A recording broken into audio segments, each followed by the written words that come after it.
कहानी की शुरुआत साहसी लोगों के एक समूह से होती है जिनका सामना एक घातक एस रैंक के वन ड्रैगन से होता है। वह आग उगलता है जिससे इलाके में भारी तबाही मचती है और साहसी लोग भागने पर मजबूर हो जाते हैं।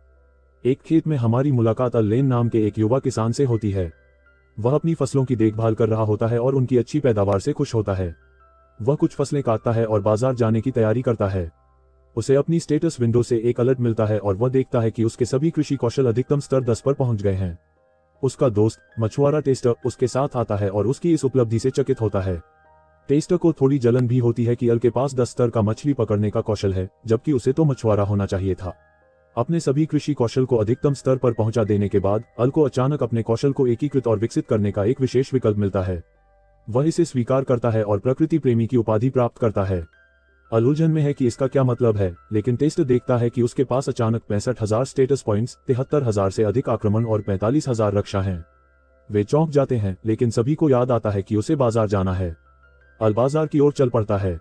रास्ते में वह अपनी फसलें बेचने के लिए रॉयल कैपिटल जाता है और देखता है कि ड्रैगन साहसी लोगों पर हमला करता है, लेकिन वे उसका मुकाबला नहीं कर पाते और मदद के लिए पुकारते हैं।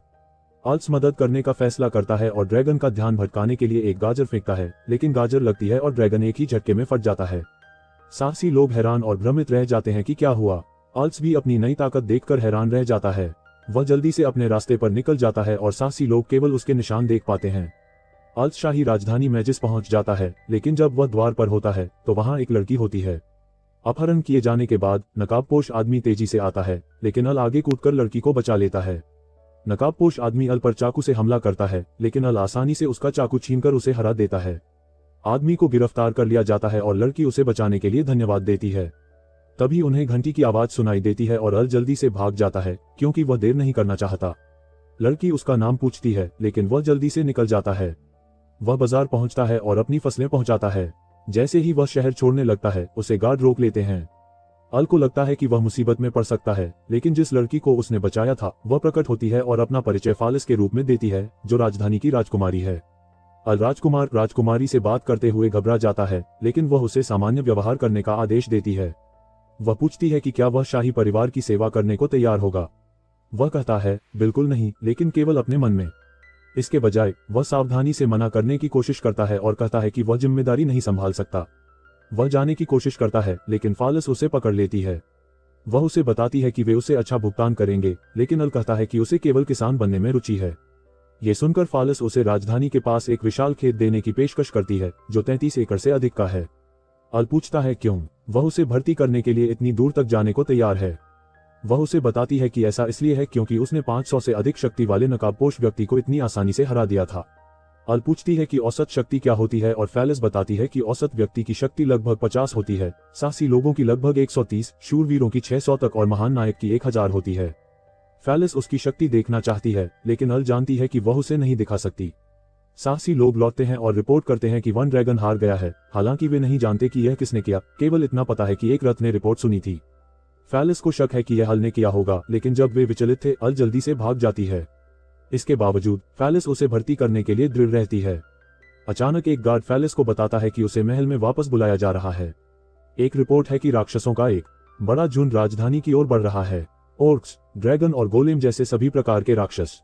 वे हेल जोन से आ रहे हैं, जिससे राजा चौंक जाता है क्योंकि हेल जोन के नेता दानव राजा को नायक ने मार डाला था। उन्होंने राक्षसों के साथ शांति समझौता किया। हम अधिकारी सेसिल से मिलते हैं। वह सुझाव देता है कि सभी दानव शांति समझौते से खुश नहीं हैं, खासकर दानव राजा का पहला सेनापति रोमियो वैन। उसे शक है कि उन्हें पता चल गया है कि नायक मर गया है और अब वे दानव राजा की मौत का बदला लेना चाहते हैं। वह राजा को अपनी सुरक्षा के लिए राजधानी छोड़ने की सलाह देता है। राजा अपनी प्रजा को छोड़ना नहीं चाहता, लेकिन उसके सभी सैनिक उससे जीवित रहने की विनती करते हैं। अल आखिरकार घर लौट आता है, गलती से अपनी नई ताकत से अपना दरवाजा तोड़ देता है। वह दिन भर की थकान से चूर है, तभी अचानक टेसा उसके दरवाजे पर दस्तक देती है। टेसा उसे बताती है कि उन्हें जगह खाली करनी होगी क्योंकि राक्षसों की एक सेना पास ही है। अल को अचानक अपनी फसलों का ख्याल आता है और वह अपने खेत की ओर दौड़ता है।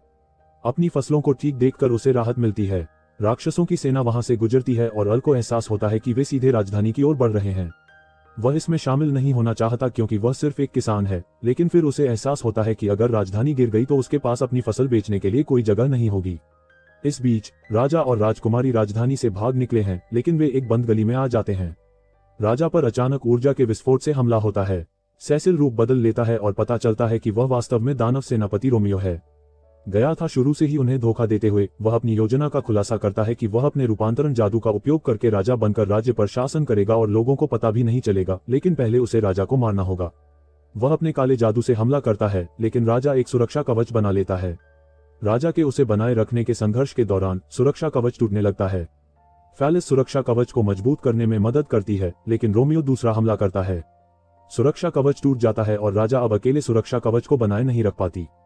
फैलिस हमले से बचाव नहीं कर पाती और बाकी सुरक्षा कवच भी नष्ट हो जाते हैं। रोमियो अपने अति अंधकार कौशल से उन्हें खत्म करने जाता है, लेकिन अचानक अल प्रकट होता है और हमले को रोक देता है। वह अपने हल चलाने के कौशल का उपयोग करता है और जमीन को तोड़कर राक्षसों की सेना को तितर-बितर कर देता है। रोमियो उत्सुक होता है कि वह कौन है, लेकिन अल बस इतना कहता है कि वह एक साधारण किसान है। रोमियो उसके पीछे कूदता है, लेकिन अल उसकी तलवार पकड़कर उसे दूर फेंक देता है। रोमियो प्रभावित होता है और पूरी ताकत से लड़ने का फैसला करता है। वह आसपास के राक्षसों से शक्ति अवशोषित करता है और अपने असली रूप में बदल जाता है। अपनी स्थिति को देखकर फैलिस देखती है कि वह 78वें स्तर पर है और उसकी शक्ति 5000 से अधिक है। वह अल को बताती है। भागने के लिए रोमियो अपनी पूरी ताकत लगा देता है और अल पर हमला कर देता है, लेकिन अल रोमियो को अपने ही मुक्के से पलटवार करता है और राक्षस हार जाते हैं। सभी राक्षस एक ही मुक्के से रोमियो को हराकर हैरान रह जाते हैं और जल्दी से भाग जाते हैं। वे महल लौटते हैं और राजा रोमियो को हराने और उनकी जान बचाने के लिए अल को धन्यवाद देता है, लेकिन अल कहता है कि उसने ऐसा अपनी फसलों की रक्षा के लिए किया। राजा उसे देश की सेवा करने के लिए कहता है, लेकिन अल ये कहते हुए मना कर देता है कि वह केवल किसान बनना चाहता है। राजा उसे सेनापति या कोई भी मनचाहा पद देने की पेशकश करता है, लेकिन अल किसान बनने के लिए दृढ़ रहता है। इनाम के तौर पर फैलिस राज्य के पास स्थित 33,000 वर्ग मीटर का खेत उसे देने का फैसला करती है, लेकिन इस शर्त पर कि वह एक साहसी के रूप में पंजीकरण कराए ताकि वह कभी कभी राज्य की मदद कर सके। अल इस सौदे पर सहमत हो जाता है, लेकिन जब वह खेत देखने जाता है तो उसे वह पूरी तरह बंजर भूमि मिलती है। यह महसूस करते हुए कि फैलिस ने उसे धोखा दिया है, अल अगले दिन फैलिस के साथ राजधानी का भ्रमण करता है और वह सभी प्रकार के व्यंजनों को देखकर चकित रह जाता है। अल उससे पूछता है कि वह राजधानी में यूं ही कैसे घूम सकती है, लेकिन वह उसे बताती है कि महल में उसकी जगह एक नौकरानी काम करती है और वह एक जादुई हेयरपिन का उपयोग करती है जो लोगों को उसे पहचानने से रोकती है। फैलिस अल को एडवेंचरर्स गिल्ड में ले जाता है और वे गिल्ड मास्टर ने तुरंत अल का स्वागत किया, जिसने अल की ताकत के बारे में अफवाहें सुनी थीं। वह अल को रिसेप्शन डेस्क पर ले गया, जहां उनकी मुलाकात हेलेन नाम की सचिव से हुई। अचानक अल के पेट से जोरदार आवाज आई, इसलिए पहले उसे कुछ खाने को दिया गया। हेलेन ने उसके लिए एक स्वादिष्ट पाई बनाई और फिर बातचीत शुरू हुई। हेलेन ने अल से पूछा कि वह एडवेंचरर क्यों बनना चाहता है, लेकिन अल ने बताया कि वह केवल फैलिस के साथ हुए अपने सौदे के कारण पंजीकरण करा रहा है। अचानक पिछले दिन के एडवेंचरर प्रकट हुए और एस रैंक के ड्रैगन को हराने के लिए उसे धन्यवाद दिया। गिल्ड में सभी लोग हैरान रह गए और अल शर्मिंदा हो गया। एडवेंचरर्स ने अपना परिचय जैक, ल्यूक और लामिया के रूप में दिया। उन्होंने अल को शुभकामनाएं दी और साथ में शिकार पर जाने के लिए कहा। अल ने कल्पना की कि उसे खेती से दूर ले जाया जा रहा है।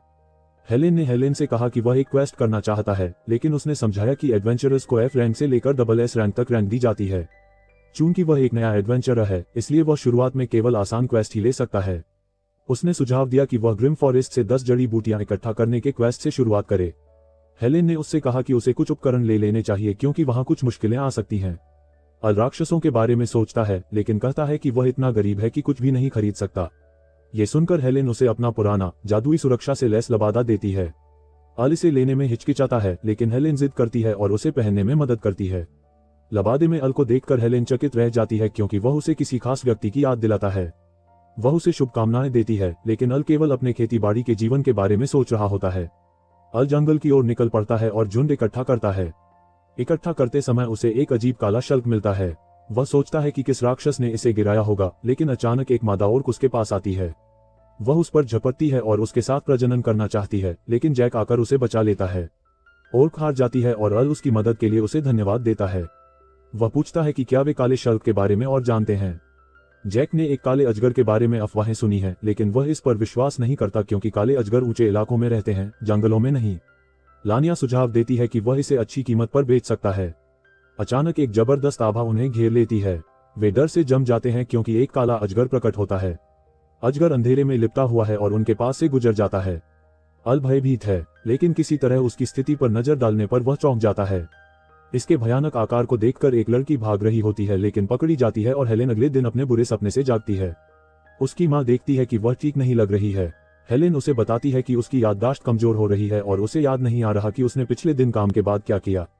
उसकी माँ सुझाव देती है कि वह बहुत ज्यादा काम कर रही है और उसे कुछ समय की छुट्टी लेनी चाहिए। अल गिल्ड लौटता है और उसके पास एक जरूरी रिपोर्ट होती है। वे गिल्ड मास्टर से मिलते हैं और काले ड्रैगन के साथ हुई अपनी मुठभेड़ की रिपोर्ट देते हैं। अब उसके अनुसार उसकी ताकत 2,30,000 से अधिक है। उसके रूप को देखकर उन्हें शक होता है कि ये दुष्ट ड्रैगन अबोरस है। ये सुनकर वे सब हैरान रह जाते हैं, खासकर हेलेन। अल उन्हें वह तराजू दिखाता है जो उसे मिला था और हेलेन उसे देखकर बुरी तरह डर जाती है। उसे अपने भाई के भागने और ड्रैगन द्वारा मारे जाने की याद आती है। यह उसके लिए असहनीय होता है और वह बेहोश हो जाती है। अल हेलेन के लिए चिंतित होकर इंतजार करता है, लेकिन उसकी माँ उसे बताती है कि वह ठीक हो जाएगी। वह अल द्वारा पहने हुए लबादे को पहचानती है और बताती है कि वह वास्तव में हेलेन की पालक माँ है। 15 साल पहले उसने हेलेन को झील के किनारे एक लबादे के साथ पाया था। उसे उसका नाम याद था। उसने अपना सब कुछ खो दिया। अन्य यादों के कारण उसे शक होता है कि हेलेन का यूरोबोरोस से कोई संबंध हो सकता है। ये सुनकर अल मदद करने के लिए दृढ़ संकल्पित हो जाता है। वह और अधिक जानने के लिए पुस्तकालय जाता है, लेकिन उसे कोई सुराग नहीं मिलता। वह 15 साल पहले की रिपोर्टों को देखने का फैसला करता है, जब हेलेन पहली बार मिली थी। हालांकि लाइब्रेरियन उसे बताती है कि वे रिपोर्ट प्रतिबंधित हैं और वह उन तक पहुंचने के लिए पर्याप्त उच्च पद का नहीं है। अल विनती करने की कोशिश करता है, लेकिन वह उसे मना कर देती है। अचानक एक लिंग प्रकट होता है, जिससे लाइब्रेरियन आश्चर्यचकित हो जाती है। वह राजकुमारी के रूप में अपनी स्थिति का उपयोग करके रिकॉर्ड तक पहुंचने में मदद करती है। उन्हें प्रतिबंधित क्षेत्र में ले जाया जाता है और वे उस गांव के क्षति रिकॉर्ड की जांच करते हैं जहां हेलेन मिली थी। अल को पता चलता है कि 15 साल पहले अनोरा गांव पूरी तरह से नष्ट हो गया था और वहां काले शल्क भी पाए गए थे। हालांकि इस घटना को दबा दिया गया था क्योंकि दुष्ट ड्रैगन को मृत माना जाता है, लेकिन अगर वह किसी तरह पुनर्जीवित हो गया है तो इसका मतलब होगा कि पूरी दुनिया खतरे में है। अगले दिन दोनों अनोरा गांव की जांच करने जाते हैं। वे उसे पूरी तरह से नष्ट अवस्था में पाते हैं। जैसे ही वे खोजबीन करते हैं, अल को अचानक एक आवाज सुनाई देती है। वह आवाज का पीछा करता है और वे एक जगह पर पहुंचते हैं। कब्र के पास एक लड़का प्रकट होता है जिसने वही चोगा पहना हुआ है। फालस उलझन में है कि अल किससे बात कर रही है, क्योंकि वह उसे देख या सुन नहीं पा रही है। अल को एहसास होता है कि वह एक भूत है और लड़का अपना परिचय ले के रूप में देता है। लड़का खुश है कि आखिरकार कोई उसे देख पा रहा है और वह देखता है कि अल ने भी वही चोगा पहना हुआ है जो उसने पहना है। अल बताती है कि उसे यह हेलेन से मिला है और ले ये सुनकर खुश होता है कि हेलेन को भी यह मिला है और खुलासा करता है कि वह उसका भाई है। वह बताता है कि यह चोगा उसके पिता का उपहार था और जादुई रूप से अभिमंत्रित था। अल फालस के चारों ओर चोगा डाल देती है, जिससे वह घबरा जाती है और शर्म से लाल हो जाती है क्योंकि वह नरक के इतने करीब है। हालांकि इससे उसे ले दिखाई देता है और वह उसके भूतिया रूप को देखकर डर जाती है। ले आगे बताता है कि हेलेन गांव में अकेली जीवित बची थी और कहता है कि वह खतरे में है। 15 साल पहले का एक फ्लैशबैक दिखाया जाता है। हेलेन ले को दोपहर के भोजन के लिए बुलाती है जब वह तलवार से अभ्यास कर रहा होता है, लेकिन ठोकर खाकर गिर जाता है। हेलेन उसके लिए चिंतित होती है, लेकिन ले एक योद्धा बनना चाहता है। अचानक काले बादल छा जाते हैं और आकाश से आग बरसने लगती है। वे वापस गांव की ओर भागते हैं, लेकिन उसे जलता हुआ पाते हैं। एक भयानक दहाड़ निकालते हुए काले ड्रैगन की भूमि को नष्ट कर दिया गया। एक छोटा बच्चा उसके सामने खड़ा हो गया और एक वार किया। ड्रैगन बोल सकता है और उसे ये देखकर बहुत गुस्सा आता है कि लड़का उसका सामना कर सकता है। ड्रैगन उनके डर से ऊर्जा प्राप्त करता है और आशा रखने वाले हर किसी को नष्ट कर देता है। जैसे ही लड़का भयभीत होता है, वह अपना मुंह खोलता है और काली ऊर्जा इकट्ठा करता है। हेलेन और ले दूर से देखते रहते हैं, लेकिन जानते हैं कि वे कुछ भी करने में असमर्थ हैं। वे फैसला करते हैं कि उनके पास भागने के अलावा कोई विकल्प नहीं है, इसलिए वे जल्दी से गांव छोड़ देते हैं। लेकिन जैसे ही वे भागते हैं, ड्रैगन ऊपर से उड़ता है और उन्हें ढूंढ लेता है। वे जल्दी से दूसरी तरफ भागते हैं, लेकिन ड्रैगन आग उगलते हुए उनका पीछा करता है। ड्रैगन उन्हें डर में भागते हुए देखकर आनंद लेता है। हेलेन थक जाती है और गिर जाती है। वह लेन से कहती है कि वह उसके बिना आगे बढ़ जाए और ड्रैगन उसके पीछे उतरता है। ड्रैगन उसकी आत्मा को निगलने की तैयारी करता है, लेकिन ले द्वारा फेंकी गई तलवार उसकी आंख में लग जाती है। वह हेलेन से भागने के लिए कहता है, लेकिन तलवार गिर जाती है और उसकी आंख तुरंत ठीक हो जाती है। लेकिन ड्रैगन का ध्यान ले की ओर मुड़ जाता है और वह उसे पहले खाने का फैसला करता है। वह ले पर झपटता है और उसे अपने दांतों से छेद देता है। हेलेन अपने भाई के पास दौड़ती है और ड्रैगन उसकी निराशा में आनंद लेता है, क्योंकि यह उसे और मजबूत बनाता है। ड्रैगन हेलेन को जीवित छोड़ने का फैसला करता है, लेकिन 15 साल बाद लौटने की कसम खाता है।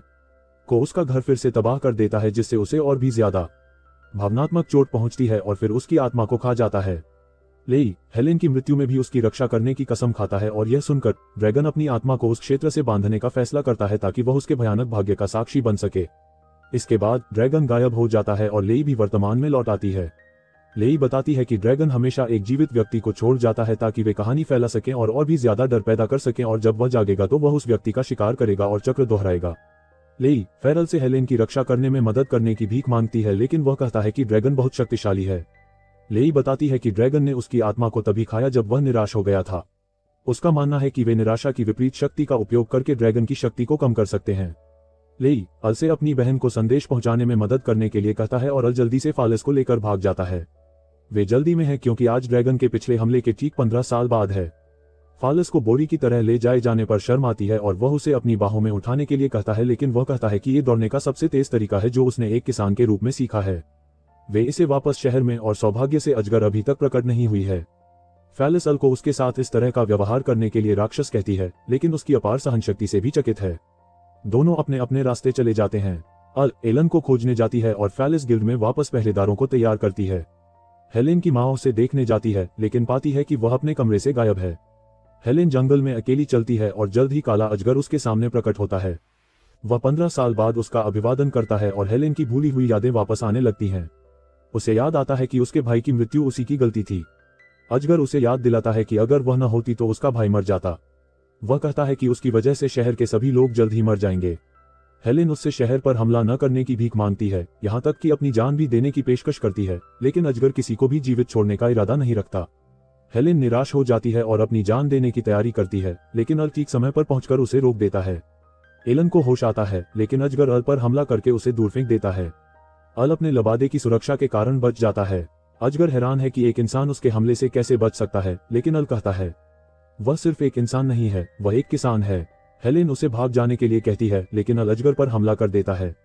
उसके चेहरे पर मुक्का मारते हुए अल हेलेन से कहता है कि चिंता न करो, और अजगर हैरान हो जाता है कि एक इंसान उसे चोट पहुंचा सकता है। अजगर सिएटल को निराशा में डुबोना चाहता है और दोनों लड़ने लगते हैं। अजगर अपने पंजे से हमला करते हुए उस पर टूट पड़ता है और अल खुद का बचाव करने के लिए संघर्ष करता है। अल एक और मुक्का मारता है, लेकिन अजगर उस पर अपनी विनाशकारी ज्वाला छोड़ देता है।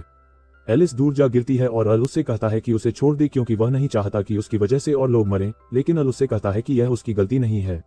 वह उसे बताता है कि वह उसके भाई से कैसे मिला। उसके भाई को पता था कि जब उसे अपनी यादें वापस मिलेंगी तो वह खुद को दोषी ठहराएगी, इसलिए उसने अल से कहा कि वह उससे कहे कि वह उसकी मौत के लिए उसे दोषी नहीं ठहराता। उसे गर्व है कि उसने अपनी बहन की रक्षा की और उससे कहता है कि उन दोनों के लिए खुशी से जिएं। अल उसे उम्मीद देता है और अजगर की शक्ति कम होने लगती है। अजगर अल को कोसता है और उन पर झपटता है, लेकिन अल कमजोर अजगर पर काबू पाने में सक्षम होता है और उसे एक मुक्के से हरा देता है। अल आखिरकार आराम कर पाता है, लेकिन जैसे ही उसने अजगर को हराया, अचानक एलेन उसे चाकू मार देती है। अल भ्रमित हो जाता है और एक औषधि पकड़ने की कोशिश करता है, लेकिन संघर्ष करता है और उसे गिरा देता है। हेलेन उस पर हमला करती है फिर से और अल मुश्किल से बचता है। अल कोशिश करता है उससे पूछो कि क्या हो रहा है, लेकिन हेलेन उसे खत्म करने के लिए आगे बढ़ती है, लेकिन अचानक एक पंख बीच में आ जाता है। पवित्र ड्रैगन मिराज प्रकट होता है और बताता है कि हेलेन पर दुष्ट ड्रैगन का कब्जा है। पवित्र ड्रैगन उल्लू को ठीक करता है और उसे अपनी शक्तियां देता है, लेकिन परिणामस्वरूप वह बेहोश हो जाता है। वह सबको बताता है कि उसने उसे काले ड्रैगन को शुद्ध करने और हेलेन को बचाने की शक्ति दी है। दुष्ट ड्रैगन हंसता है, ये सोचकर कि अल हेलेन के शरीर को चोट पहुंचाने का जोखिम नहीं उठाएगा, लेकिन अल तुरंत उसे एक मुक्का मारता है। ड्रैगन चौंक जाता है और अल हेलेन की आंखों में देख सकता है कि वह चाहती है कि वह उसे रोक दे। हेलेन होश में आती हुई प्रतीत होती है, लेकिन जैसे ही अल उसे उठाता है, वह उसे पकड़ लेती है और दुष्ट ड्रैगन की आत्मा बाहर निकलकर अल में प्रवेश करती है और उस पर कब्जा करने की कोशिश करती है। वह अपनी जीत की घोषणा करता है, लेकिन अल के दिल में एक समस्या है। वहां केवल खेती है। वह ये देखकर हैरान है कि फसलों को उगाने और काटने के अलावा कुछ भी नहीं है। ऐसा कुछ भी नहीं है जिसे वह भ्रष्ट कर सके और उसे अल के शरीर से बाहर निकाल दिया जाता है। पवित्र ड्रैगन वापस उठता है और अपनी शक्ति का उपयोग करके द्वीप को शुद्ध करता है।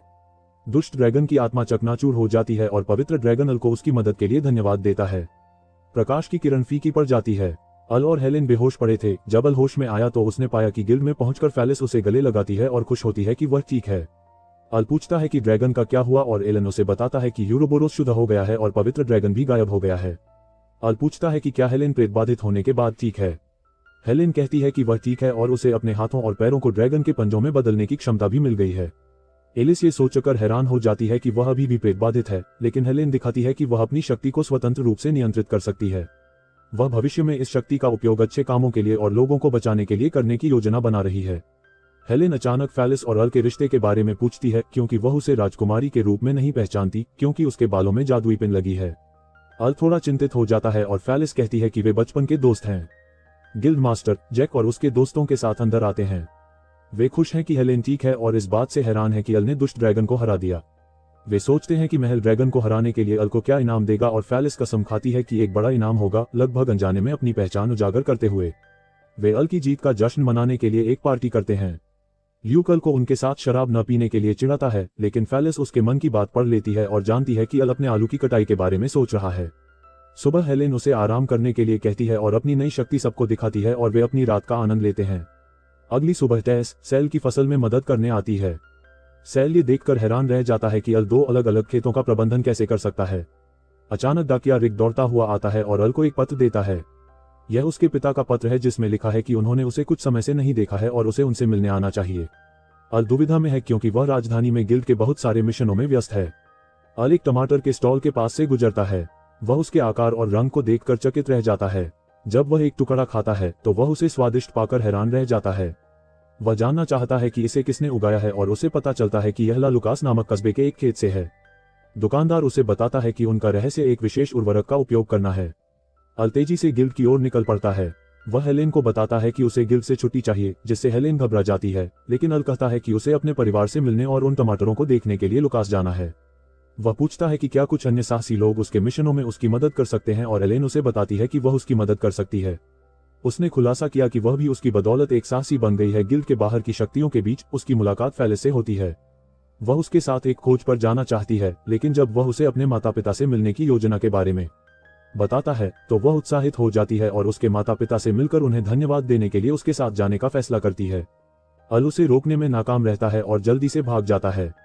अल जंगल से गुजरता है और टमाटरों के बारे में सोचकर उत्साहित हो जाता है। अचानक एक ओर्क प्रकट होता है, लेकिन वह दोस्ताना लगता है। अल को याद आता है कि नर और पुरुषों के प्रति दोस्ताना होते हैं, लेकिन पता चलता है कि वह ओर्क के साथ संबंध बनाना चाहता है। अल भागता है, लेकिन पकड़ा जाता है और ओर्क उसके साथ जबरदस्ती करने की कोशिश करता है, लेकिन ओर्क हार जाता है और अल की मुलाकात नीले बालों वाली एक युवती से होती है। अल इस मुठभेड़ से सदमे में है और बताता है कि ये दूसरी बार है जब उस पर ओर्क ने हमला किया है। लड़की उसे बताती है कि जंगल खतरनाक है, लेकिन अल उसे बताता है कि वह भी एक साहसी है। लड़की अपना परिचय रोरी के रूप में देती है और उन्हें पता चलता है कि वे दोनों ला लुकास जा रहे हैं। वे साथ यात्रा करने का फैसला करते हैं, लेकिन अल चिंतित है कि क्या उसके लिए एक आदमी के साथ यात्रा करना ठीक है, क्योंकि उन्हें जंगल में एक रात साथ बितानी होगी। रोरी मजाक में कहती है कि अगर उसने कुछ भी करने की कोशिश की तो वह उसका सिर काट देगी। वह कहती है कि उसे चिंता नहीं है क्योंकि वह सुंदर नहीं है, लेकिन अल वह कहती है कि वह प्यारी है और वह खुश हो जाती है। वे अपने रास्ते पर आगे बढ़ते हैं और अचानक उन्हें खतरे का आभास होता है, लेकिन वास्तव में ये रिक्स है जो नरक में एक और पत्र पहुंचाता है। यह उसकी मां का पत्र है और अल रूरी को बताता है कि उसे वास्तव में ऐसे बहुत सारे पत्र मिल रहे हैं, इसलिए वह अपने माता पिता से मिलने वहां जा रहा है, लेकिन असल में वह एक विशेष उर्वरक खोजने जा रहा है। फिर वह टमाटरों के बारे में बड़बड़ाने लगता है और रोरी को सिरदर्द हो जाता है। अल रूरी से उसके परिवार के बारे में पूछता है, ये सोचकर कि क्या वे उसके अकेले साहसी होने को लेकर चिंतित हैं, लेकिन रूरी कहती है कि कोई भी उसके बारे में चिंता नहीं करेगा। रूरी विषय बदल देती है और तय करती है कि उन्हें शिविर लगाना चाहिए। वह अपने बैग से एक तंबू निकालती है और अल ये देखकर हैरान रह जाता है कि वह इतने छोटे बैग में इतना कुछ कैसे रख सकती है। अल बैग के बारे में और जानना चाहता है और रोरी उसे बताती है कि यह उसके पूर्वज द्वारा छोड़ा गया एक पुश्तैनी सामान है। अल सोचता है कि उसका पूर्वज कौन है, लेकिन अचानक उसके पेट में गुड़गुड़ाहट होती है और वे कुछ खाना बनाने के लिए रुक जाते हैं। अल रूरी के खाना पकाने से चकित हो जाता है और सामग्री के उपयोग के लिए उसकी प्रशंसा करता है। फिर वह उससे पूछता है कि वह क्यों जा रही है। ल्यूकस को वह बताती है कि वह प्रशिक्षण के लिए जा रही है। उसने राक्षसों के प्रकट होने की अफवाहें सुनी है, इसलिए वह इसकी जांच करने जा रही है। अल को आश्चर्य होता है कि वह ऐसा क्यों कर रही है। रोरी कुछ इतना खतरनाक कर रही है और वह बताती है कि वह वास्तव में उस महान नायक की वंशज है जिसने दानव राजा को मारा था। अल ये जानकर हैरान रह जाता है, लेकिन फिर भी उसके लिए चिंतित है क्योंकि वह अकेली लड़की है और यह सब कर रही है। रोरी स्तब्ध रह जाती है और आश्चर्यचकित होती है कि कोई वास्तव में उसके लिए चिंतित है और उसकी परवाह करने के लिए उसे धन्यवाद देती है। वे कुछ देर आराम करने का फैसला करते हैं और अल बाहर जमीन पर सोने का चुनाव करता है। रोरी उससे कहती है कि वह उसके साथ अपना तंबू साझा करे क्योंकि उसे उस पर भरोसा है, लेकिन अल को यह अनुचित लगता है। रोरी कहती है कि शायद और भी ओर्क्स हों और अल तुरंत अपना विचार बदल लेता है। अल ये देखकर हैरान होता है कि रोरी के पास चादरों के 2 सेट हैं। वह उसे बताती है कि उसका सपना है कि कोई दोस्त उससे तब तक बातें करे जब तक वह सो न जाए। अल उसका सपना पूरा करने में मदद करने का फैसला करता है, लेकिन वह खुद नींद में ही सो जाती है। रोरी अल पर हमला करती है और सुबह उसे एक परेशान करने वाले नाइट का सामना करना पड़ता है। वे लुकास पहुंचते हैं और रोरी सोचती है कि अल को चोट कैसे लगी। अल बात को टाल देता है और वे शहर में प्रवेश करते हैं। वे एक दूसरे को अलविदा कहते हैं, लेकिन रोरी उसे बताती है कि उसे उसके साथ यात्रा करने में मजा आया और वह फिर से उसके साथ जुड़ना चाहती है।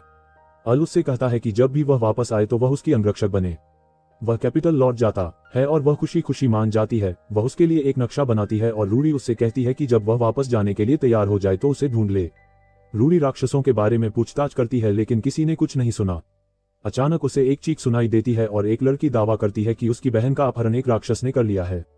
वह रूरी को बताती है कि उसकी बहन को प्रेत के जंगल में ले जाया गया है और रूरी जल्दी से उसे ढूंढने जाती है लेकिन एक आदमी दूर से देख रहा होता है। इस बीच अल अपने माता पिता से मिलने जाता है। जैसे ही वह घंटी बजाने जाता है, दरवाजा जोर से खुलता है और उसकी माँ उसे पकड़ लेती है। वह उसे देखकर बहुत खुश होती है और उसे गले लगाकर उसका गला घोंट देती है। अल सांस लेने के लिए संघर्ष करता है लेकिन उसकी माँ उसे जाने नहीं देती।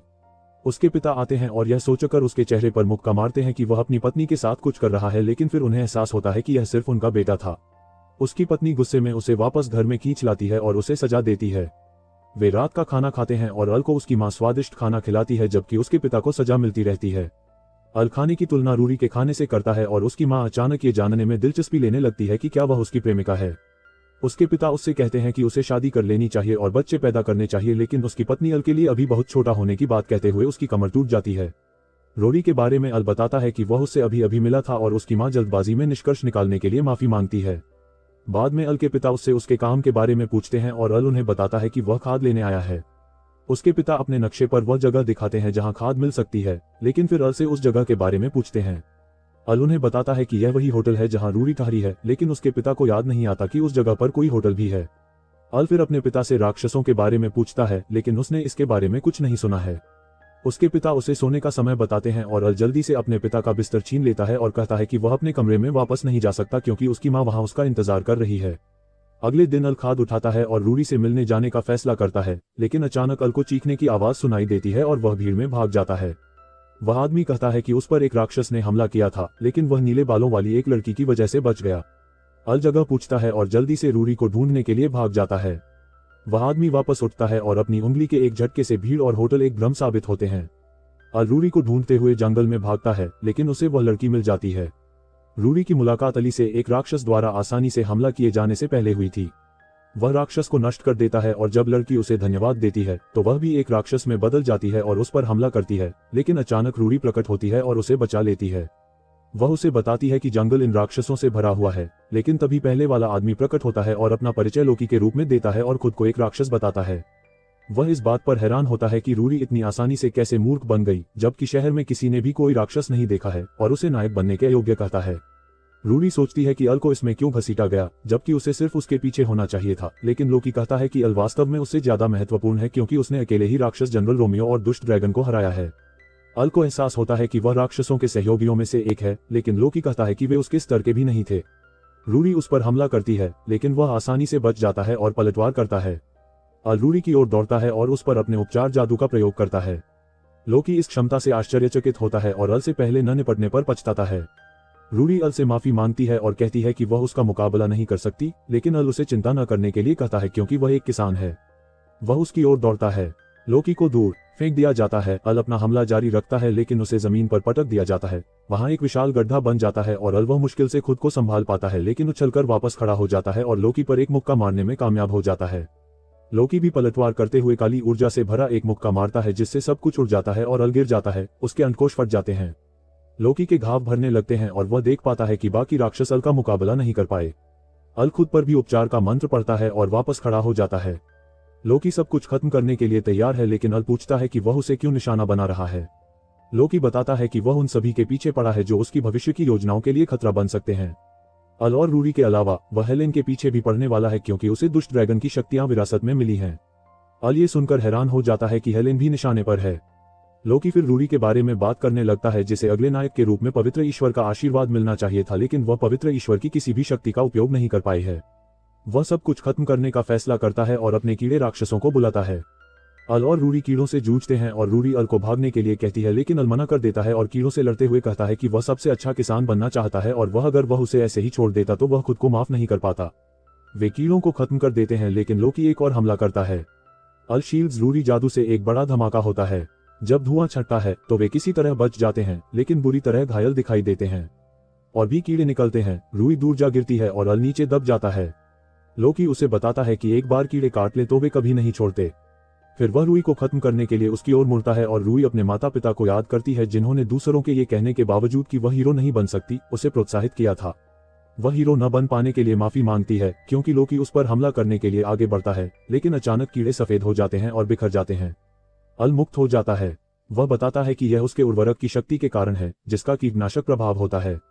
इसके कारण कीड़े फिर से पैदा नहीं हो सकते। हालांकि लोकी हैरान है, लेकिन अल के पहले से ही घायल होने के कारण वह चिंतित नहीं है, लेकिन अल फिर भी उस पर हमला करता है और रूई और हेलेन की रक्षा करने की कसम खाता है। रूई इस बात से हैरान है कि अल इतनी मेहनत से क्यों लड़ रहा है। वह अपने अतीत को याद करती है जब हर कोई उसे कह रहा था कि वह हीरो बनने के लिए बहुत कमजोर है और उसने हार मान ली थी।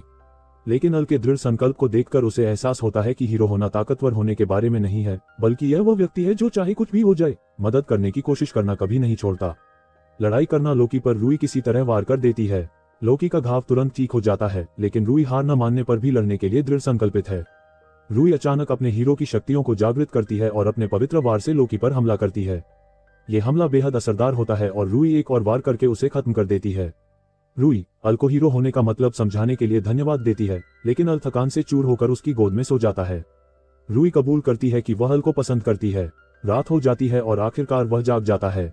उनके बीच एक अजीब सा पल आता है और रूई एक बार फिर अल को धन्यवाद देती है, लेकिन शर्मिंदा हो जाती है। वे वापस शहर जाने का फैसला करते हैं, लेकिन चलते चलते उन्हें अचानक एक अजीब सी आवाज सुनाई देती है। अल सोचता है कि क्या लोकी अभी भी जीवित हो सकता है। आवाज तेज हो जाती है और रूई डर जाती है, कहती है कि वह भूतों से नहीं डरती। एक आवाज अल को पुकार रही होती है और पता चलता है कि यह उसकी माँ है जो उसे ढूंढ रही है। अल समझ जाता है कि यह उसकी माँ है। रूई के साथ पकड़े जाने से बचने के लिए वह कहता है कि उन्हें भाग जाना चाहिए। वह उसे गोद में उठाता है और तेजी से भागता है। जब वे दूर निकल जाते हैं तो अल को राहत मिलती है और रोरी उसे देखकर हंसता है क्योंकि उसे डर लग रहा होता है। अल अपनी माँ के उस रूप की कल्पना ही कर सकता है। वे वापस शहर लौट आते हैं और ये देखकर हैरान रह जाते हैं कि होटल अब वहां नहीं है। उन्हें एहसास होता है कि यह लोकी का भ्रम था। रूरी रहने के लिए दूसरी जगह ढूंढती है और अल उसे बताता है कि वह अगले दिन कैपिटल वापस जा रहा है। घर लौटते समय अल को एक घटना याद आती है जब वह अपने माता पिता को बिना बताए टेसा के साथ खेलने गया था और उसकी माँ उसे ढूंढने आई थी। वे मुसीबत में पड़ने से डर गए थे, इसलिए चुपके से घर आ गए, लेकिन जब वह वापस आया तो उसकी माँ दरवाजे पर उसका इंतजार कर रही थी। अल सोचता है कि क्या वह किसी तरह टेलीपोर्ट कर सकती है। घर पहुंचते ही उसकी माँ एक बार फिर उसका इंतजार कर रही होती है। वह उससे बचने की कोशिश करता है, लेकिन वह अचानक उसके पीछे प्रकट हो जाती है। अल डर जाता है और भाग जाता है। वह सीधे अपने पिता के पास से भागकर अपने कमरे में चला जाता है, जिससे उसके पिता घबरा जाते हैं क्योंकि उन्हें अगले दिन अपनी माँ से निपटना पड़ता है। उसकी माँ उससे विनती करती है कि वह न जाए। अल के पास कोई विकल्प नहीं होता और वह कहता है कि अगर वह ऐसा व्यवहार करती रही तो वह उससे नफरत करेगा और वह तुरंत माफी मांग लेती है। अल निकल पड़ता है और रोरी से मिलता है और वे कैपिटल वापस चले जाते हैं। इस बीच कैपिटल में फैलिस अपने पिता राजा से भावुक विदाई लेती है और अपनी असफलता के लिए माफी मांगती है। अल और रूएरी गिल्ड में वापस आ जाते हैं। हेलेन रूई और अल के रिश्ते से ईर्ष्या करने लगती है और अगले दिन खेतों में अपनी राक्षसी शक्तियों का प्रदर्शन भी करती है। एक लड़का फल तोड़ रहा होता है, लेकिन अल उसे पकड़ लेता है। रूई और एलन खेत में मदद करने के लिए आते हैं, लेकिन अल उस लड़के पर बहुत गुस्सा होता है। लड़कियां हैरान होती हैं कि अल इतना गुस्सा क्यों है, लेकिन वह बस इसलिए नाराज होता है क्योंकि उसके फल कटाई के लिए तैयार होने से पहले ही तोड़ लिए गए थे और वह लड़के पर चिल्लाता है। लड़का माफी मांगता है और उसके पेट में गुड़गुड़ाहट होती है। अल उसे पत्ता गोभी देता है और लड़का उसे खाकर दंग रह जाता है। पत्ता गोभी का स्वाद इतना अच्छा होता है कि उसकी आंखों में आंसू आ जाते हैं और वह खुशी खुशी भाग जाता है। हेलेन बताती है कि मेरे जाने के बाद से राक्षसों के हमले हुए हैं, जिससे दूसरे देशों के साथ व्यापार ठप हो गया है और खाने पीने की चीजों की कीमतें बढ़ गई हैं, जिससे गरीबों के लिए मुश्किल हो गई है। अचानक उन्हें एक घंटी सुनाई देती है जो राक्षसों के हमले का संकेत देती है और वे जल्दी से मदद के लिए निकल पड़ते हैं। समुद्र पर राक्षसों का एक विशाल झुंड हमला कर रहा होता है, जबकि गार्ड और साहसी लोग बचाव के लिए संघर्ष कर रहे होते हैं। हेलेन अपने राक्षसी रूप का प्रदर्शन करती है और अपनी नई राक्षसी शक्तियों से लड़ती है। अल अपने फावड़े से हमला करता है और राक्षसों को उड़ा देता है, लेकिन अंततः वे अंतहीन प्रतीत होने वाली चीजों से अभिभूत हो जाना। अचानक कई राक्षस आ जाते हैं और एंडिसबर्ग राज्य के शूरवीर उन्हें धमकी देते हैं कि वे चले जाएं, वरना उन्हें उनकी पवित्र तलवार लेविटीन के प्रकोप का सामना करना पड़ेगा। सभी राक्षस पीछे हट जाते हैं और भाग जाते हैं। अल ये देखकर हैरान रह जाता है कि ऐसी तलवार भी हो सकती है जो राक्षसों को भगा सके। उसी रात उल्लू अपने भरोसेमंद कुदाल को चमका रहा होता है और फैलिस उससे विदा लेने आती है। अल को समझ नहीं आता कि वह क्या कहना चाहती है और वह उसे बताती है कि वह वापस नहीं आएगी। उनकी मुलाकात अधूरी रह जाती है क्योंकि उसकी नौकरानी उसे जाने का समय बताती है। वह उसे हर चीज के लिए धन्यवाद देती है और अल उलझन में रह जाता है। कुछ दिनों बाद राक्षसों ने हमला करना बंद कर दिया है और सब कुछ सामान्य हो गया है। अल से वह छोटा लड़का और उसकी मां मिलने आते हैं। माँ अपने बेटे के लिए माफी मांगती है और अल से कहती है कि अगर उसे कभी किसी दर्जी की जरूरत हो तो वह शहर में उससे मिल सकता है। वे अल से और सब्जियां खरीदते हैं और जब वे जाने लगते हैं तो अल अचानक रिक को देखकर चौंक जाता है। अल को अपनी माँ का एक और पत्र मिलता है और रिक भी उसे उस पत्र की एक प्रति देता है जिसे पढ़कर वह हैरान रह जाता है। गिल्ड में हेलेन और रूरी भी उस पत्र को देख रही होती हैं और उन्हें पता चलता है कि फेलिस शादी कर रही है। हेलेन सोचती है कि क्या वह एंडरसनबर्ग के राजकुमार के लिए है। यह एक राजनीतिक विवाह है ताकि एनिसबर्ग उनके देश की रक्षा करे। ब्रूअरी को यह अजीब लगता है कि राक्षस शूरवीरों से पीछे हट गए क्योंकि राक्षसों को इंसानी शब्द समझने में सक्षम नहीं होना चाहिए। अचानक अल आता है और उन्हें अपना पत्र पढ़ने के लिए कहता है। पत्र में उसकी माँ ने लिखा है कि वह उससे प्यार करती है। अल शर्मिंदा होकर उसे फाड़ देता है। वह उन्हें दूसरा पृष्ठ देता है और लड़कियां उसकी माँ की राक्षसी हमलों पर रिपोर्ट पढ़ती हैं। उसने हमलों के बारे में सुना था और अल की सुरक्षा सुनिश्चित करने के लिए अपनी खुद की जांच की थी, लेकिन अंत में उसे पता चला कि एनिसबर्ग की पवित्र तलवार सिर्फ एक साधारण तलवार है जिसमें कोई विशेष शक्ति नहीं है। लड़कियां ये जानकर हैरान रह जाती हैं कि उसे यह कैसे पता चला, लेकिन अल उन्हें आगे पढ़ने के लिए कहता है। उन्हें पता चलता है कि उसकी माँ ये पता लगाने में सक्षम थी क्योंकि वह शैडो पपेट्स की कमांडर हुआ करती थी। वे अचानक शैडो पपेट्स के बारे में सुनकर चौंक जाती हैं, लेकिन अल को समझ नहीं आता कि इसका क्या मतलब है। वे उसे बताती हैं कि शैडो पपेट्स जासूसों का सबसे कुलीन समूह है जो किसी भी रहस्य का पता लगाने में सक्षम है। अल अपनी माँ के बारे में ये सुनकर चौंक जाता है और वे आगे पढ़ना जारी रखती हैं। पता चलता है कि राक्षस द्वारा बुलाया गया एंडरसबर्ग में एक दानव था, लेकिन उसकी प्रेमिका को अगवा कर लिया गया था और उसे मजबूरन राक्षसों को हमला करने के लिए भेजना पड़ा। वे इस निष्कर्ष पर पहुंचे कि एंडरसबर्ग ने राक्षसों को हमला करने के लिए भेजा ताकि वे रक्षक बनकर राजकुमारी फेलिस से शादी की मांग कर सकें। अल राजकुमारी को बचाने के लिए दृढ़ संकल्पित है, लेकिन ये बात लड़कियों को आश्चर्यचकित कर देती है क्योंकि फेलिस हमेशा उनके साथ होने पर अपने भेष बदलने के जादू का इस्तेमाल करती थी। अल तुरंत अपनी गलती सुधारते हुए कहता है कि नागरिक होने के नाते राजकुमारी को बचाना उनका कर्तव्य है और वह उन्हें मनाने में कामयाब हो जाता है। हेलेन उससे कहती है कि एंडरसबर्ग में प्रवेश करना मुश्किल होगा, लेकिन अल बताता है कि उसने रिक को अपना मार्गदर्शक नियुक्त किया है। इस बीच एंटीप्सबर्ग राज्य में हम राजकुमार नॉटिलस से मिलते हैं, जो विभिन्न नेताओं से मिलता है जो उसे राक्षसों के हमलों से सुरक्षा प्रदान करना चाहते हैं। वह कहता है कि एक पवित्र तलवार से वह केवल इतना ही कर सकता है और वे सभी उसकी सुरक्षा के बदले उसे असाधारण सौदे पेश करने की कोशिश करते हैं। बाद में नॉटिलस अपनी योजना के सफल होने से बहुत खुश होता है और दानव गजेल को और भी देशों पर हमला करने का आदेश देता है। हालांकि गजेल हमलों को रोकना चाहता है क्योंकि वह अपने और साथियों को बलिदान होते नहीं देखना चाहता, लेकिन नेटल उसे पीटती है और याद दिलाती है कि उसने उसकी प्रेमिका को बंदी बना रखा है। तभी फेलिस आती है और उससे कहती है कि वह अपने नौकरों के साथ ऐसा व्यवहार नहीं कर सकता। एक गार्ड आता है और बताता है कि उनके समारोह के लिए गाड़ी में देरी हो रही है। राजकुमार आपा खो बैठता है, लेकिन यह महसूस करते हुए कि फेलिस उसे देख रही है, वह खुद को संभालने की कोशिश करता है और उससे कहता है कि वह उनके समारोह का बेसब्री से इंतजार कर रहा है। फेलिस अपने कमरे में लौट जाती है और कामना करती है कि वह अल को फिर से देख सके, लेकिन नेलिस बाहर है और सोचती है कि वह किसके बारे में सोच रही है। अगले दिन अल कुछ कपड़े लेने के लिए दर्जी के पास जाता है और उन्हें और सब्जियां लाने का वादा करता है। अल दूसरों के साथ मिल जाता है और रिक्स उन्हें योजना बताता है। वह उनसे कहता है कि वे समारोह में अपने व्यापारियों को इस तरह पेश करें कि वे अंदर जाकर बंधक को ढूंढ सकें, जबकि वह राक्षसों को इकट्ठा करेगा ताकि वे राजकुमार नॉटिलस की पवित्र तलवार को नकली साबित कर सकें। हेलेन हैरान है कि वह राक्षसों को कैसे इकट्ठा कर सकता है और रिक्स खुलासा करता है कि वह वास्तव में एक दानव है। वे सभी चौंक जाते हैं और रिक्स बताता है कि वह शैडो पपेट्स का भी सदस्य है और जब वह छोटा था तब अल की मां ने उसे गोद लिया था। वह खुलासा करता है कि उनकी संख्या काफी अधिक है, उन राक्षसों की कहानी जो इंसानों में घुल मिल जाते हैं और ऐसा लगता है कि जिस राक्षस को खतरा था उसे प्यार हो गया एक इंसानी लड़की के साथ, लेकिन अंत में राजकुमार के हाथों में पड़ जाते हैं। अल कसम खाता है कि वे सबको बचाएंगे और अपना मिशन शुरू करते हैं। वे एंडसबर्ग पहुंचते हैं और सफलतापूर्वक द्वार पार कर लेते हैं। अल किसानों के वेश में अपने भेष को लेकर आश्वस्त है, लेकिन लड़कियां इससे प्रभावित नहीं होती। वे अपनी योजना पर चर्चा करती हैं, जो महल में चुपके से घुसकर जेल की प्रेमिका को बचाना और फिर उसे चर्च ले जाना है ताकि वे गजेल से यह कबूल करवा सकें कि पवित्र तलवार की शक्ति नकली है। जैसे ही अल महल की ओर बढ़ता है, उसे तुरंत एक गार्ड रोक देता है। वह कहता है कि वह महल में सब्जियां पहुंचा रहा है, ये सोचकर कि उसकी योजना अचूक है, लेकिन गार्ड को उस पर शक हो जाता है और सभी गार्ड उनका पीछा करने लगते हैं। हेलेन अल को आगे जाने के लिए कहती है और उसे महल में फेंक देती है। अल ठीक उसी कमरे में पहुंचता है और लड़की से कहता है कि वह उसके साथ आए ताकि वे गजेल को बचा सकें। गार्ड दौड़ते हुए आते हैं, लेकिन अल अपनी सब्जियों का इस्तेमाल करके गार्डों को संभाल लेता है। लड़की जंजीरों से बंधी है और भाग नहीं सकती, इसलिए अल उसे उठाकर गार्डों से भागता है। अल अंत में बाकी दो लड़कियों से मिलता है, लेकिन उन्हें जल्दी से भागना पड़ता है क्योंकि उनका पीछा किया जा रहा है। सभी गार्डों द्वारा वे देखते हैं चर्च में लड़कियां अल से कहती हैं कि जब तक वे चर्च के अंदर पहरेदारों को संभालती हैं तब तक वह फेलिस की रक्षा करे। समारोह चल रहा है और फेलिस हाँ कहता है। जैसे ही वे चुंबन के लिए आगे बढ़ते हैं, अचानक अल के अंदर आते ही नॉटिलस दरवाजे से टकरा जाता है। फालिस उसे देखकर बहुत खुश होता है, लेकिन नॉटिलस कहता है कि अल एक खलनायक है जो राजकुमारी को पकड़ने आया है। अल फिर सबको बताता है कि राजकुमार ही खलनायक है और उसकी पवित्र तलवार नकली है। वह पूछता है कि क्या उसके पास कोई सबूत है। यहाँ तक कि राजा भी अल से कहता है कि उसने तलवार की शक्ति देखी है, लेकिन अल कहता है कि उसके पास सबूत है। तभी एक पहरेदार अचानक सूचना देता है कि राज्य पर राक्षसों का हमला हो गया है। हम रिक्स को देखते हैं जो मेहमानों पर हमला करने के लिए राक्षसों को बुलाता है। वह नेटल्स को तलवार का इस्तेमाल करने के लिए कहता है, लेकिन जैसे ही वह गजेल को बुलाता है, वह उसे अपने प्रिय से मिलते हुए देखता है। रिक्स राजकुमार के लिए पवित्र तलवार लाता है, लेकिन वह उसे पकड़ने में हिचकिचाता है। अल कहता है कि यह नकली है और उसे एक राक्षस पर फेंक देता है जो उसे एक ही बार में नष्ट कर देता है। फिर गजेल सबको सच्चाई बताता है। वह एक दानव बांसुरी से राक्षसों को नियंत्रित करता है और कहता है कि राजकुमार ने उसे ब्लैकमेल किया था। राक्षस दूसरे देशों पर हमला करने वाले हैं। राजा नेलिस से सच्चाई पूछता है, लेकिन वह बस हंसता है और कहता है उन्हें बहुत देर से एहसास होता है और वह पहले ही राक्षसों का एक विशाल झुंड राजधानी पर हमला करने के लिए भेज चुका होता है।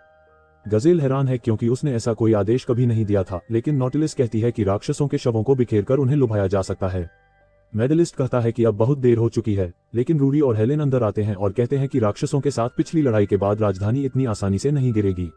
रक्षकों और साहसी लोगों ने रूई से उन्हें फिर से प्रशिक्षित करने के लिए कहा था। हम उन्हें राक्षसों के खिलाफ डटे हुए देखते हैं। राजा कृतज्ञता से रोता है और अल्फेलिस से कहती है कि उसे शादी करने की जरूरत नहीं है। रक्षक दौड़ते हुए आते हैं और नेटल्स उन्हें घुसपैठियों को पकड़ने का आदेश देती है, लेकिन वे सभी अपने हथियार फेंक देते हैं और रॉरी और एलन बताते हैं कि राजकुमार के बुरे कामों के बारे में बताने के बाद रक्षकों ने पाला बदल लिया था। निडालिस क्रोधित हो जाती है और राजा पर हमला करती है, लेकिन उसे एक मूली रोक देती है और अल उसकी पिटाई कर देती है। नेटल्स को ले जाया जाता है और फेलिस अल पर कूद पड़ती है और उससे कहती है कि वह उससे प्यार करती है।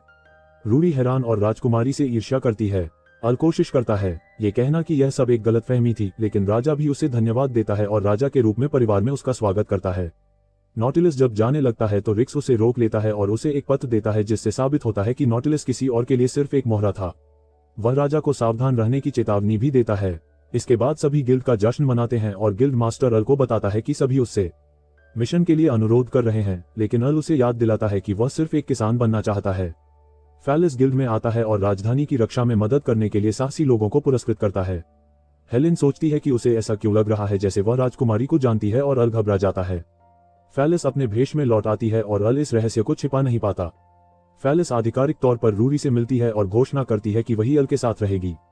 अल उन्हें संभाल नहीं पाता और अपनी फसलों की देखभाल करने के लिए चला जाता है। वह अपनी सब्जियां काटता है, लेकिन रूरी और फेलिस उसका पीछा करते हुए वहां पहुंच जाते हैं। वे पूछते हैं कि वह किसे ज्यादा पसंद करता है, लेकिन अल अपनी सब्जियों के बारे में बात करके उनका ध्यान भटकाने की कोशिश करता है। रूरी सोचती है कि क्या कोई और भी है जिसे वह पसंद करता है और अल कहता है कि हाँ। लड़कियां ये सुनकर चौंक जाती हैं, लेकिन अल जल्दी से भाग जाता है। अपने घर वापस आकर अल एक तस्वीर देखता है और ओलिविया नाम की एक लड़की को याद करता है। ये 15 साल पहले की घटना का फ्लैशबैक है जिसमें हम अल के पिता को आलू की कटाई करते हुए देखते हैं। वह चौंक जाता है। जब अल देखता है कि उसने इतनी सारी फसलें काटी हैं तो वह बहुत खुश होता है, लेकिन उसकी मां इस बात पर गुस्सा हो जाती है कि उसके पिता उससे काम करवा रहे हैं।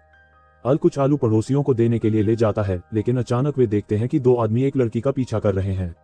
लड़की चोर है और अल सोचता है कि वह कौन है। पड़ोसी उसे बताते हैं कि वह मेलविन के घर में रहने वाली एक अनाथ है और वे आदमी उसे बेचना चाहते हैं। लड़की उस आदमी को काट लेती है और खुद को छुड़ा लेती है। वह आलू की टोकरी लेकर भाग जाती है और आलू से अपना पेट भर लेती है, लेकिन अल उसे ढूंढ लेता है। वह भाग जाती है, लेकिन देखती है कि अल के पास खाना है और वह उसे बताता है कि आलू सूप में पकाए जाने पर ज्यादा स्वादिष्ट लगते हैं।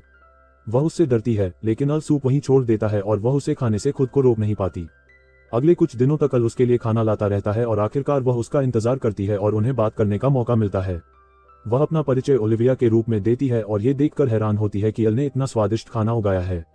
अल के पेट में अचानक गुड़गुड़ होती है और वह सैंडविच बांटने की पेशकश करती है, लेकिन ओलिविया को अचानक 2 आदमी पकड़ लेते हैं और उसे बेचने की तैयारी करते हैं।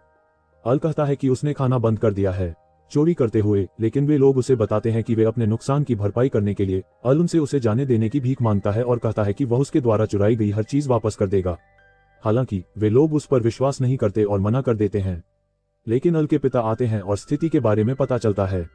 वह मुआवजे के तौर पर उन लोगों को 3 महीने का चावल देते हैं और वे खुशी खुशी स्वीकार कर लेते हैं और चले जाते हैं। अल सोचता है कि क्या वे ठीक रहेंगे, लेकिन उसके पिता को चिंता होती है कि उसकी मां क्या कहेगी। वह सुझाव देते हैं कि उन्हें अगले कुछ महीनों तक खाने में कटौती करनी होगी। एलिडिया चुराए हुए आलू लौटा देती है और अल के पिता सुझाव देते हैं कि उन्हें खेत में कुछ अतिरिक्त लोगों की जरूरत है। अल खुशी खुशी सहमत हो जाता है और ओलिविया को अपने साथ खेत में रहने के लिए आमंत्रित करता है और वह बहुत खुश होती है। 2 साल बाद ओलिविया अल के साथ खेत में मदद करती है। वह आराम करना चाहती है, लेकिन अल को खेती से प्यार है। वह उसे दूसरे बच्चों के साथ खेलने के लिए कहता है, लेकिन वह कहती है कि वह केवल उसके साथ रहना चाहती है। अचानक टेसा कुछ जानलेवा मधुमक्खियों से पीछा करते हुए दौड़ती हुई आती है, लेकिन अल की माँ आसानी से उन सभी को मार गिराती है और उन्हें टुकड़ों में काट देती है। उसकी माँ उसे बताती है कि वे एक नया घर खोजने के लिए राजधानी जा रहे हैं। अल सोचता है, यह अजीब है क्योंकि उनका घर तो बिल्कुल ठीक है, लेकिन उसका माता पिता उसे अपने जाने के दौरान खेत की देखभाल करने के लिए कहते हैं। उसके माता पिता चले जाते हैं और अल टेसा से पूछता है कि मधुमक्खियां उसका पीछा क्यों कर रही हैं जबकि उस इलाके में कोई मधुमक्खी नहीं होनी चाहिए। परीक्षक एक नक्शा दिखाता है जिसमें लिखा है कि पास के जंगल में एक बड़ा खजाना है। जंगल आमतौर पर खतरनाक होता है, लेकिन चूंकि सारी मधुमक्खियां चली गई हैं, टेसा सुझाव देती है कि वे खजाना ढूंढ सकते हैं। अल मान जाता है और ओलिविया साथ आने के लिए कहती है, लेकिन अल उसे बताता है कि यह खतरनाक हो सकता है और उसे रास्ते में पीछे छोड़ देता है। अल सोचता है कि ओलिविया हमेशा उससे क्यों चिपकी रहती है और उसे दूसरे बच्चों से दोस्ती करनी चाहिए। टेसा बताती है कि ओलिविया को अकेले होने पर वास्तव में तंग किया जाता है। ये सुनकर अल चौंक जाता है और उसे एहसास होता है कि यही कारण था कि उसके माता पिता एक नया घर ढूंढ रहे थे। दोनों नक्शे पर दिखाए गए स्थान पर पहुंचते हैं और एक पत्थर पर पैर रखते हैं जिससे पहाड़ खुल जाता है और वे अंदर गिर जाते हैं। वे चारों ओर देखते हैं और एक ऐसी पट्टिका पाते हैं जिसे वे समझ नहीं पाते हैं। जैसे ही अल उसे छूता है, वह चमकने लगती है और सब कुछ अंधेरा हो जाता है। एक विशालकाय जानवर प्रकट होता है और अल को निगल जाता है। एक ज्वालामुखी फटता है जिससे आग बरसती है और जब अल वह जागता है और ओलिविया को देखता है, लेकिन वह अचानक अल को सीने में तेज दर्द महसूस होता है। टेसा अंदर आती है और अल सोचता है कि जंगल में क्या हुआ। वे बाहर जाते हैं और देखते हैं कि सब कुछ तबाह हो चुका है और राख से ढका हुआ है। शहर से बाहर जाने वाला पुल भी टूट चुका है, इसलिए राजधानी से मदद मिलने का कोई रास्ता नहीं है। भोजन राशन पर दिया जा रहा है, लेकिन सबके लिए पर्याप्त नहीं है। अल खेत में भोजन की तलाश करता है, लेकिन सब कुछ नष्ट हो चुका है। अल को अचानक फिर से दर्द होता है और वह जमीन पर गिर जाता है, लेकिन वह अभी भी ओलिविया के लिए भोजन खोजने को लेकर चिंतित है। उसी रात ओलिविया भोजन चुराने के लिए एल्डर के तंबू में चुपके से घुसती है, लेकिन उसे अल की दूसरी बार मौका मांगने की विनती और यह कहने की बात याद आती है कि उसे लोगों को अपनी सब्जियां खाते हुए देखना अच्छा लगता है, इसलिए वह खुद को रोक लेती है।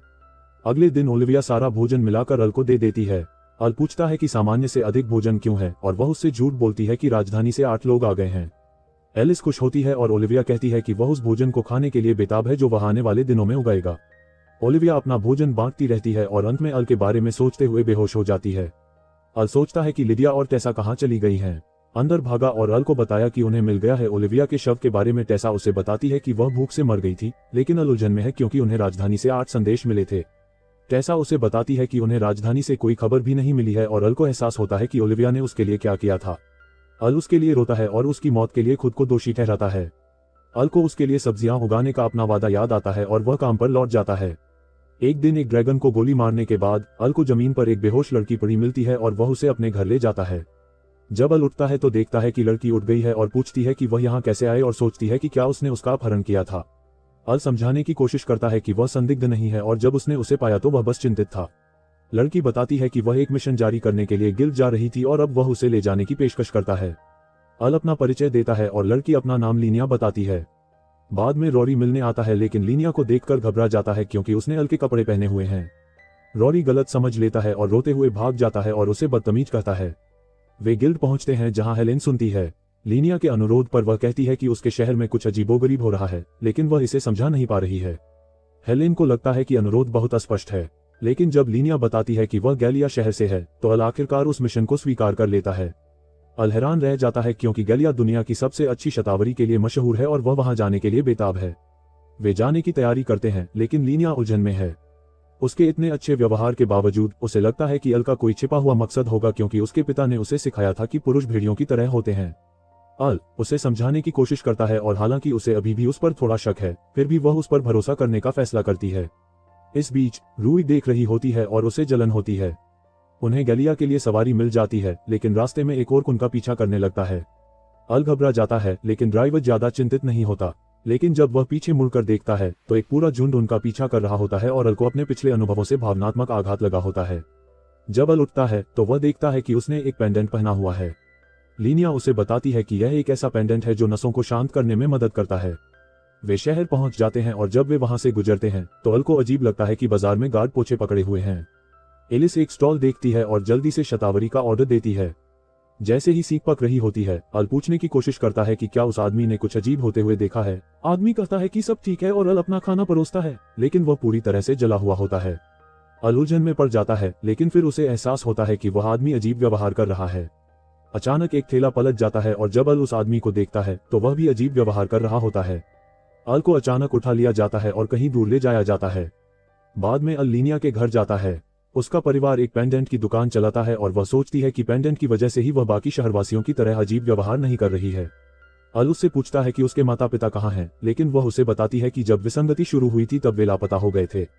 शहरवासी सभी पागलों जैसा व्यवहार कर रहे हैं और सामान्य रूप से संवाद नहीं कर पा रहे हैं।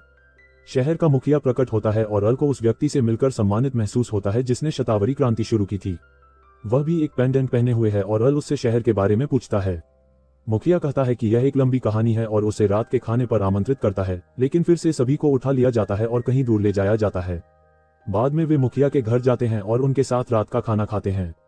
अल शहर के बारे में पूछता है, लेकिन मुखिया अचानक अपने गार्डों को चारों ओर तैनात कर देता है। पलक झपकते ही अल सभी गार्डों को हराने में सक्षम हो जाता है।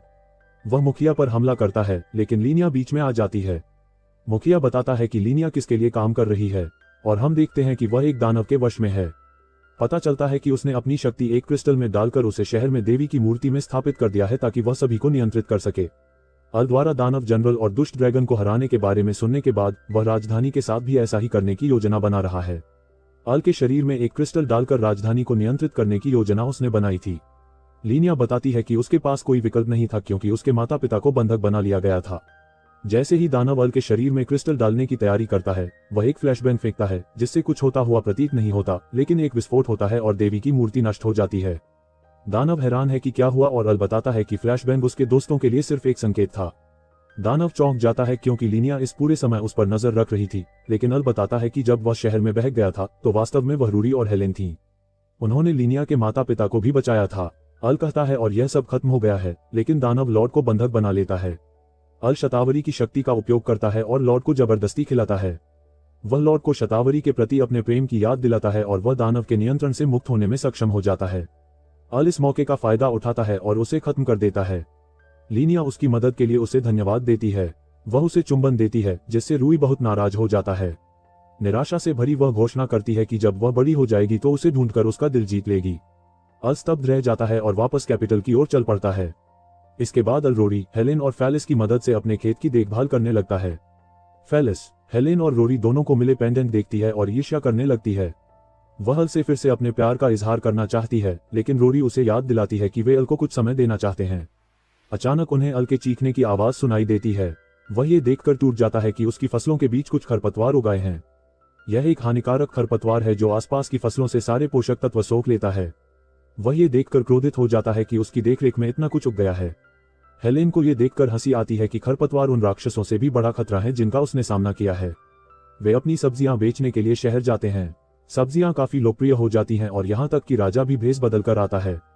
राजा सोचता है कि अल फेलिस को अपनी पत्नी कब बनाएगा, लेकिन वह इस विषय से बचता है। राजा उसे बताता है कि वह उसे और भी अधिक कृषि भूमि और नए विकसित कृषि उपकरण देगा। अल उन उपकरणों की कल्पना करता है और खुद को रोक नहीं पाता। मोहित रूरी उसे रोकने की कोशिश करती है और फेलिस उस पर आलू फेंकता है, लेकिन इससे अल बेहोश हो जाता है। अल एक देवदूत को देखता है। एक आकृति उससे बात करने की कोशिश करती है, लेकिन वह जल्द ही जाग जाता है। वे सारी सब्जियां बेच देते हैं और अल खरपतवारों को नष्ट करने के बारे में सोचते हुए एक दुष्ट नजर से देखता है। तभी उसकी मुलाकात रिक से होती है और वह उसे खरपतवारों को नष्ट करने के लिए इस्तेमाल होने वाला कीटनाशक दिखाता है। तभी वे अचानक कुछ आदमियों को एक लड़की को पकड़कर बेचने के लिए ले जाते हुए देखते हैं। अल उनके पास जाता है और आसानी से 2 आदमियों को बेहोश कर देता है। तीसरा आदमी भाग जाता है और पता चलता है कि लड़की एक दानव है।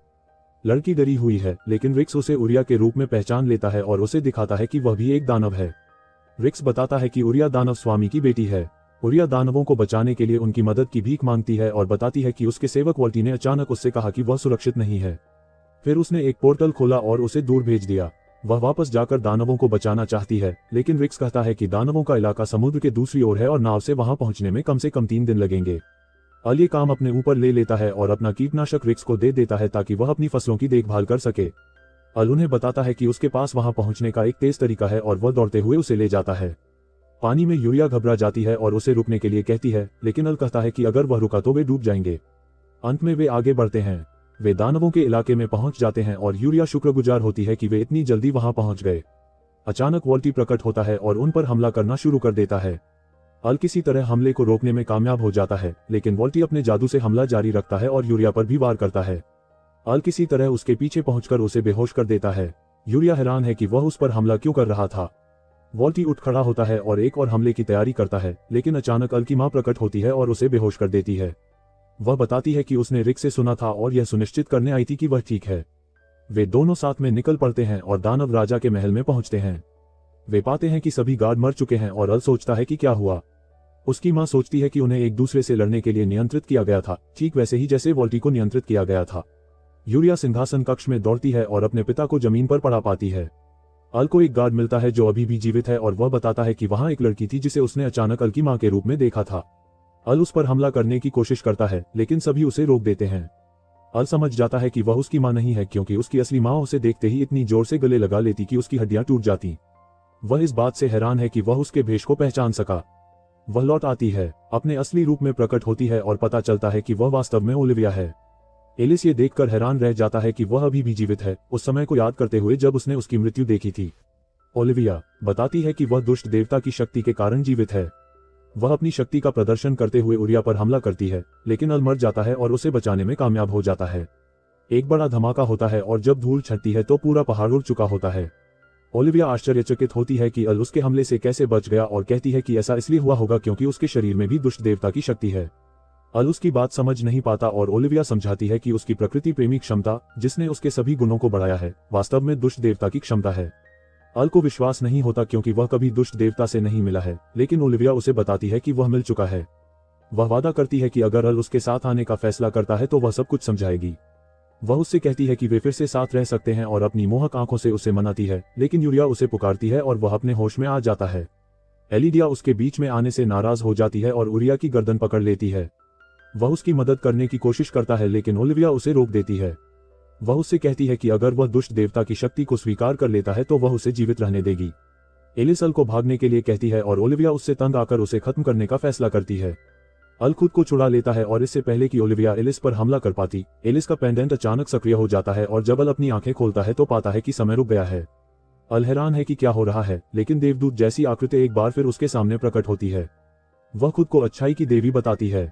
वह उसे बताती है कि उसके पेंडेंट की बदौलत, जो एक कठोर वस्तु है, वह प्रकट हो सकी। उसने अपनी शक्ति से समय को रोक दिया है, लेकिन उनके पास ज्यादा समय नहीं है। वह उसे बताती है कि वह उसके भीतर मौजूद दुष्ट देवता की शक्ति को नष्ट कर सकती है और उसे अपनी शक्ति दे सकती है, जिससे वह लड़ सकेगा। वह उसका हाथ पकड़कर उसे अपनी शक्ति प्रदान करती है। वह समय को वापस मोड़ देती है और इससे पहले कि ओलिविया यूरिया पर हमला कर पाती, अल अपनी नई शक्ति को सक्रिय कर लेता है। लिडिया चिंतित हो जाती है, लेकिन इससे बस कुछ अंकुर फूट आते हैं। सभी हैरान हैं और ओलिविया सोचती है कि यह एक बेकार कौशल है, लेकिन ये तेजी से बढ़ता है और ओलिविया इसकी लताओं में फंस जाती है। वह खुद को छुड़ाने में कामयाब हो जाती है और एक तलवार बुलाती है। वह एक उल्लू पर हमला करती है, लेकिन वह अपनी शक्ति का फिर से उपयोग करके खुद को बचाने के लिए लताओं की एक दीवार बना लेता है। बैलें उसे फिर से जकड़ लेती हैं और काटने के बावजूद वे वापस उगाती हैं और उसे बांध लेती हैं। वॉल्टी तेजी से आता है और अपनी जादुई शक्ति से हमला करता है। वह यूरिया की जांच करता है और ओलिविया को खुशी होती है कि वह सामान्य हो गया है। हमले के बाद ओलिविया दृश्य और स्केटिंग करते हुए वापस आती है और अपने जादू से पलटवार करती है। वह अल के पास से तेजी से गुजरती है और उसे खत्म करने के लिए जाती है, लेकिन अल उससे रुकने की विनती करता है। ओलिविया कहती है कि वह ऊब गई है और कहती है कि वे जल्द ही फिर मिलेंगे। जब वे दोनों अकेले होते हैं तो एक काली ऊर्जा उसे घेर लेती है और वह गायब हो जाती है। वोफी गुस्से में अल और ओलिविया के रिश्ते पर सवाल उठाता है, लेकिन राजा उसे याद दिलाता है कि उसने अभी अभी उन सभी को बचाया है। अल बताता है कि वह उसकी छोटी बहन है और वह दुष्ट देवता के साथ उसके संबंध को समझाने की कोशिश करता है, लेकिन राजा के पास देवता के बारे में ज्यादा जानकारी नहीं है और वह वादा करता है कि अगर उसे कुछ पता चलता है तो वह उससे संपर्क करेगा। अल के जाने से यूरिया दुखी हो जाती है और उसे गले लगा लेती है, लेकिन वोफी उनसे ईर्ष्या करता है और अल पर उसे बहकाने की कोशिश करने का आरोप लगाता है। वह खेत में वापस आता है और देखता है कि टेसा उसकी फसलों में मदद कर रही है। वह उसे सब कुछ बताता है जो हुआ था और पूछता है कि क्या उसे वह समय याद है जब उन्होंने खंडहर की खोज की थी, लेकिन टेसा को केवल इतना याद है कि वह बेहोश हो गया था और उसने जानवर को नहीं देखा था। ये सुनकर अल निराश हो जाता है, लेकिन उनके पास एक स्वादिष्ट टमाटर है। अल मदद के लिए उसे धन्यवाद देता है और उससे कहता है कि उसके साथ कैपो से मिलने जाओ। टेस्टा कहता है कि वह मछली पकड़ने में बहुत व्यस्त है। अल राजधानी लौटते समय शॉर्टकट लेता है, लेकिन एक बार फिर एक ओर को अपनी ओर आकर्षित कर लेता है। वह तंग आ चुका होता है और उससे सीधे मुकाबला करने का फैसला करता है। वह पूरी ताकत से उसे मुक्का मारता है, लेकिन वह सिर्फ गिरता है। अब हैरान होकर वह फिर से उठ खड़ा होता है और अल अपनी जान बचाने के लिए भागता है। उसके साहसी दोस्त उसे बचा लेते हैं और सोचते हैं कि क्या वह कमजोर हो गया है, क्योंकि उसे अभी भी ओर्क से परेशानी हो रही है। अल को यह अजीब लगता है और वे गिल्ड वापस आ जाते हैं। वह हेलेन और रोरी को बताता है और वे हैरान होते हैं कि एक ओर्क उसके मुंह से कैसे बच सकता है। हेलेन अल की हालत देखना चाहती है और हम देखते हैं कि उसकी असाधारण ताकत गायब हो गई है। अल को एहसास होता है कि जब देवी ने उसे अपनी शक्ति दी तो उसने उस दुष्ट देवता कौशल को हटा दिया जो उसकी क्षमताओं को बढ़ा रहा था। हेलेन उसे चिंता न करने के लिए कहती है, क्योंकि वह अभी भी औसत साहसी से कहीं अधिक मजबूत है। रिक आता है और अपनी मां का एक और पत्र देता है। हेलेन और रोरी उस पर नजर डालते हैं, लेकिन उसमें अल पर हाथ डालने के बारे में चेतावनी दी गई है और वे सोचते हैं कि क्या उसकी मां ने उन पर नजर रखने के लिए लोगों को रखा है, क्योंकि पूर्व कमांडर छाया कठपुतलियों के बारे में अल पढ़ना जारी रखता है। वह ओलिविया की जांच करने का वादा करती है और उससे कहती है कि उसका हमेशा घर में स्वागत है। फिर वह उसे बताती रहती है कि वह उससे कितना प्यार करती है। रिक के जाने के बाद उसकी मुलाकात फेलिस से होती है। वह अल के साथ समय बिताना चाहती है, लेकिन रोरी और हेलेन दोनों को जलन होती है। अल सोचता रहता है कि ओलिविया अचानक कहां प्रकट हुई और वह दुष्ट देवता क्या चाहता है, लेकिन वह अपने दोस्तों के साथ आनंद लेने की कोशिश करता है। वह याद करता है कि वह उनमें से हर एक से कैसे मिला और उनके साथ कौन कौन से रोमांचक अनुभव किए। वह मजबूत बनने के लिए दृढ़ संकल्पित है ताकि वह उनकी और अपनी फसलों की रक्षा कर सके, क्योंकि वह एक किसान है। यहीं पर श्रृंखला समाप्त होती है। चैनल को